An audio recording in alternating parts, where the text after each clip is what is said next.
விஜயகாந்த் அவர்கள் 1984ஆம் ஆண்டு ஒரே வருடத்தில் 18 திரைப்படங்கள் வெளியிட்டார்.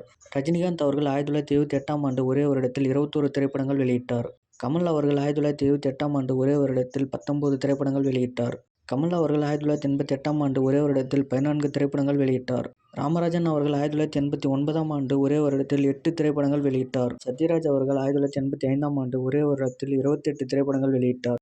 மோகன் அவர்கள் 1984ஆம் ஆண்டு ஒரே வருடத்தில் 19 திரைப்படங்கள் வெளியிட்டார். சரத்குமார் அவர்கள் 1990ஆம் ஆண்டு ஒரே வருடத்தில் 18 திரைப்படங்கள் வெளியிட்டார். கார்த்தி அவர்கள் 1982ஆம் ஆண்டு ஒரே வருடத்தில் 10 திரைப்படங்கள் வெளியிட்டார்.